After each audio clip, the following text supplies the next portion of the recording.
I know that the BOSE S1 Pro Plus is intended for musicians and live work, but many DJs will be purchasing speakers like this or this speaker for various work that they get.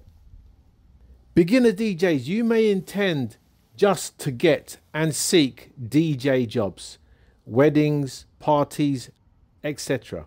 But you'll find along the way that you'll be getting other jobs simply because you have PA equipment, corporate events, award ceremonies and other jobs, and I'm going to stick to where, let's say for example, a microphone might be used.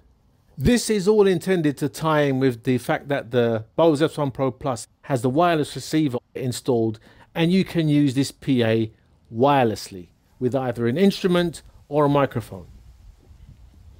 Beginner DJs, I just need to tell you first that you cannot beat a wired connection. There may be instances, let's say for example, if somebody's using this and they're a street performer, I don't mean playing music, I mean you could be a dance group or something else that you need to get across to your audience, some kind of act or whatever, and you might need to roam the crowds or just roam your space. There, a wireless connection would be perfect.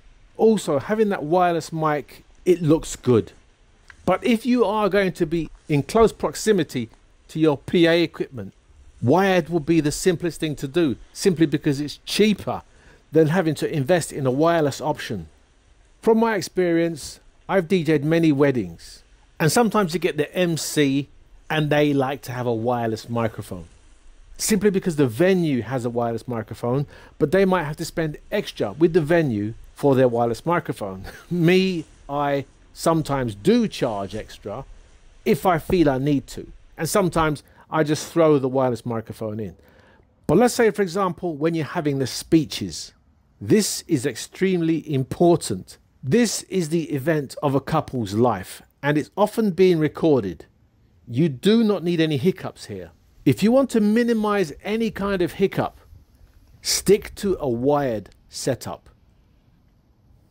If you ever get a corporate event, and there might be a point where you're providing the microphone and PA equipment, and somebody is addressing everybody in a room, silent, they're just listening to that one person, you do not need your microphones to fail, dropouts or anything like that. That person might need to be getting a very important message across to that audience. You will need to guarantee perfect audio. That is without fault. Any faults, that's what everybody will be talking about. Not only that, if there is a fault, you're likely not to get booked again. You and your equipment failed. I've had to set up my equipment where I've been booked for talent shows. Last thing you want is something like a stand-up comedian telling a joke and a punchline and the microphone fails. Things like that. People are relying on you. That's when you have to guarantee that your equipment will not fail. And as I keep saying, your next booking could be at that event. What I'm trying to say is, when it matters, try and stick to a wired connection. It doesn't end there, beginner DJs. You could be setting up at an event where you're providing audio, a microphone, maybe some background music, and there could be other service providers at that event. You could set up your equipment and be using a wireless microphone. You could set it all up, it could be working fine. You do your sound checks, it's working fine. Check after check after check, you're happy, no feedback, good solid signal. Sometimes you may find that when you come to use that microphone, you are getting dropouts, you're getting interference, you're getting absolutely everything, and it is a total failure. You may have tested all your equipment and it was working, but there are other service providers at that event. You may have set up all your equipment before they have. They haven't switched anything on. Once they switch on all of their wireless equipment, then there just may be conflict, but you won't know until you switch yours on or yours is needed. And that is when the massive problems just might occur. This is where your equipment will conflict with theirs. They might have more powerful wireless equipment. There goes your interference. there goes your reputation. Why I am saying, if you are likely to be the only person at an event with anything wireless, that might be okay. That's a risk you can take, and you're likely to have an uninterrupted, hassle-free event. But when there are other service providers there, always have backup. Last year, I was at an event where I was booked for my magic mirror, and the DJ there, he had a microphone that kept cutting out and breaking up during the speeches. This happened 4 times. I felt so sorry for the guy. And to make matters worse, when he was playing the couple's first dance, the music stopped 4 times. And I think it was 4. I think I lost count after the first 2. You don't need that. I think the couple didn't really mind. Like many other couples, they feel so awkward being on the dance floor anyway. Another tip, beginner DJs, if you have a couple and they are doing their first dance, sorry to wander away from the BOSE S1 Pro Plus, if they haven't got a prepared dance, say to them, whenever you feel awkward and you want it to stop, just kiss each other. And when they kiss, you can fade the music out, applause start. You can even start the applaud cue over the mic. Happy couple. You'd be surprised how long 1 to 2 minutes is. Don't forget to tell the photographer how long they have to get those perfect pictures.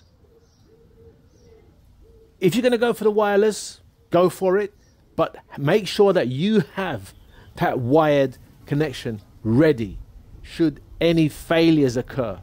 If it's a premium event, try and stick to wired. It will be very awkward when the microphone fails and you need to run around with a cable to save the day and your reputation. Going back to the BOSE S1 Pro Plus, the wireless option I think will be good if you're playing somewhere. If you're a live musician and you're in a bar or you're at some event or you're at some venue where you're likely to be the only person that is using wireless, the likelihood is it will be fine and you can use it. But as I said, sometimes if you're in close proximity to your PA, why would you go wireless? You don't really need to. As I said, it looks good, but why? Just stick to the wired. It's cheaper. If you've got a BOSE S1 Pro Plus, you're going to need to purchase a transmitter. Another reason why I don't understand why this has the wireless option is because I think they're trying to get many people that already have the BOSE S1 Pro to purchase the S1 Pro Plus. And I think if BOSE are trying to attract customers that have other PAs and they wish to upgrade, I think quite a few people might already have invested in a wireless option. So they might already have that equipment. Will they be doubling up on the S1 Pro Plus and its wireless option? And don't think that BOSE wireless receivers and transmitters with a BOSE speaker are going to have any advantage over you mixing brands. It doesn't go like that. Wireless is wireless, and using that option is not better than wired. One thing I would have changed, or a few things I would have changed, I would have definitely given the S1 Pro Plus phantom power. It needs phantom power. The S1 Pro needed phantom power. This is where the EVERSE 8 wins. It has phantom power. Another reason why the EVERSE 8 wins, something simple like latches on the inputs. I know that the Pro Plus is meant to be all about wireless, but latches on the inputs, they're there for a reason. And when it comes to the EQ, you have bass, treble and mid on the EVERSE 8. Just bass and treble on the Pro Plus. Having 3 bass, treble and mid must be an advantage over just bass and treble. When you listen to the S1 Pro Plus, the bass is boosted, even from very low volume levels. If you have the bass in the middle on 0 on the S1 Pro Plus, it's so boosted if you compare it to the EVERSE 8's bass. I can really imagine now the S1 Pro Plus on a shelf in a store. They turn it on, so much bass comes out of this small speaker that I think that will win people over immediately. But when you start to crank it up to its extreme volume levels, the speaker flaps and distorts, and you need to cut back all of that bass just so that you can get it to creep out and not overload everything else. The bass just seems to swamp everything else. And this is where the EVERSE 8 has its advantage. If you listen to the EVERSE 8, when everything is flat, bass, mid and treble are on 0. You're getting nice, clean highs and mids. And if you listen to the S1 Pro Plus, when everything is flat, bass and treble, there's so much bass, it's so dominant that it drowns out all the mids and especially those high frequencies. And even if you crank up the high frequencies to their max on the EQ, the EVERSE 8's mids and high frequencies outperform the S1 Pro Plus's high frequencies. Those highs are so much cleaner and clearer from the EVERSE 8, and you notice immediately. And even if you cut the bass out, the highs and the mids, they just do not compete with the highs and the mids that come out of the EVERSE 8. And that's when the EVERSE 8 is on 0. When you actually boost the highs and the mids, the EVERSE 8's high frequencies and mids are at a totally different level that the S1 Pro Plus just cannot compete with. Take a listen.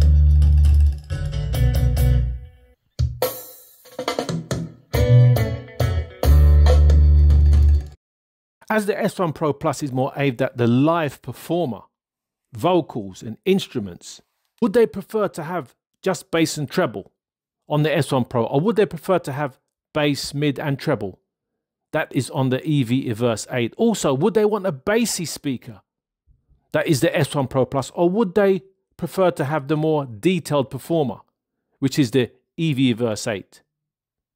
Thank you for watching.